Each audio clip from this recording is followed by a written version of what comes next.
The way that the first episode is structured is a little bit like that gossip network where you hear, oh, something happened to this family. What was it? Who's involved? Or is it this person involved? And you try to figure out the mystery just like you would as if it was gossip in your tight-knit community.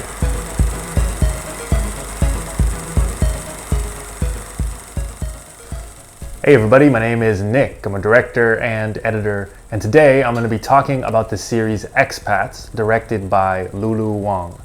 So Expats is a series on Amazon Prime.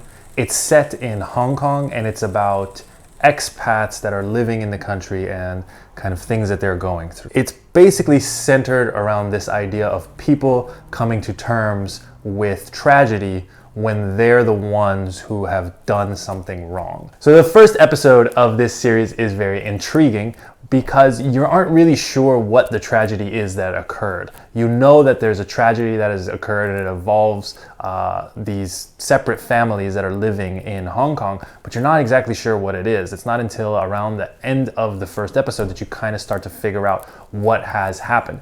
It's very engaging. It's a really unique way to do a show because I think these days a lot of times a lot of the information is given to us right from the start. You know, they show you in a flashback what happened or something so that you are interested because they are worried that we don't have long enough attention spans to sit with a show and stay with it. But I think Expats and the first episode of it proves that if the content is filmed in an engaging way and the ideas are intriguing enough, you as an audience member will be willing to sit through to try to figure out what's going on. I love this type of filming because it shows respect to me as an audience member. It tells me that the directors, the creators, think that I'm smart enough and have a long enough attention span to want to figure out what they're trying to tell me, to engage with the show if it is dramatically interesting, if it's filmed in an interesting way, if the story is intriguing enough. And it's a smart way to try to get us to engage with the show because it's a little bit like gossip. You hear like with whispers that something happened to someone and you really want to know what happened to them, so you kind of try to figure it out. I mean, it's like you're discovering a little personal mystery within your friend group. And it fits in the structure of the show because the show is all about expat communities in Hong Kong. It's a small community and everybody knows everyone and they talk about each other. And the way that the first episode is structured is a little bit like that gossip network where you hear, oh, something happened to this family. What was it? Who's involved? Or is it this person involved? And you try to figure out the mystery just like you would as if it was gossip in your tight-knit community. Another really intriguing and interesting part of the show is that the way that it's filmed. It's filmed in Hong Kong, and Hong Kong is such a unique location.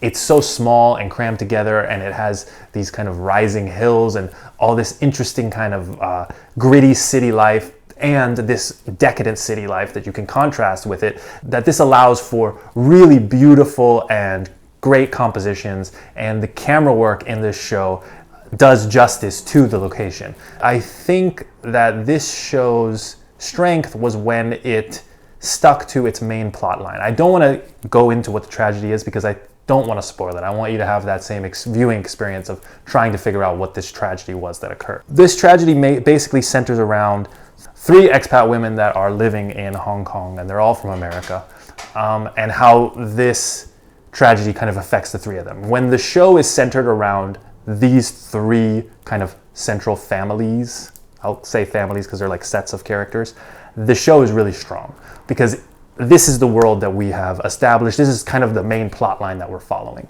Where the show starts to struggle, I think, is when it starts to strangely break out from these characters randomly, and she shows up in like the 5th episode and she's the friend of one of the main central characters, but this character doesn't get much of a setup, but she has a really strong presence in an episode where her husband is maybe cheating or something and her family doesn't love her and her house floods because of a typhoon. And it's very strange. It doesn't fit with the rest of the show. It's not really following our central characters. It's not connected to our main plot line. and it isn't established at the start of the series as being a plot line that we're going to follow. So it really feels random and out of nowhere, and it gets a little odd to keep cutting back to this woman's story in this episode about her very expensive house flooding. Again, there is a part of this series that centers around the Hong Kong protests, which I was happy they included in this show because that's such a big part of Hong Kong. I mean, when you watch a series about Hong Kong, it's hard not to think about the political situation within the country. So I don't think it would have been possible to make this show without addressing that. However, they didn't really flesh out what they wanted to say about the Hong Kong protests, I thought. They tried to connect it by having a girlfriend of one of the characters be really invested in the protests, but then it kind of got really sprawling. There was this other family where the son was involved in the protests and he went to jail, but you never really saw how the themes of the protests were connected to the overall themes of tragedy and being a person who is a perpetrator of tragedy and how you move on with your life, which is the central theme of the show. So I think if they wanted to include these Hong Kong protests, which they certainly should have, they needed to figure out what the thematic core of how this discussion of protests in Hong Kong connected to the overall story. Otherwise, it just felt like they were shoehorning it in to be like, oh, right, we know that this was in Hong Kong and we know these protests happen. We're not trying to ignore it. Here it is. I'm going to show it to you.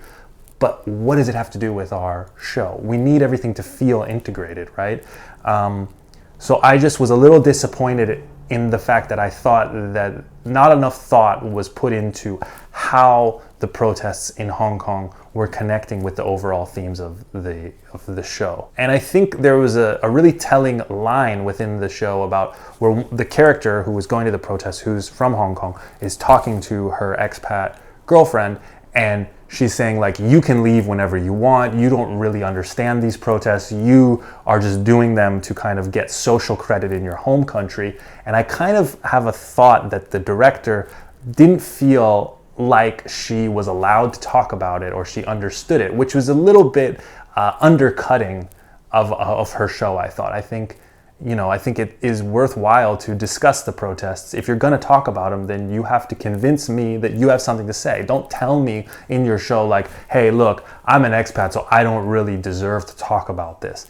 That's not interesting to me. Then don't talk about it. If you don't deserve to talk about it, don't bring it up. So that was kind of how I felt about it. I wanted to see more about the Hong Kong protests, but not even necessarily more. It could have been less screen time. It just give me substance when you're talking about the protests. Have an opinion about them. Don't just show them as kind of background noise.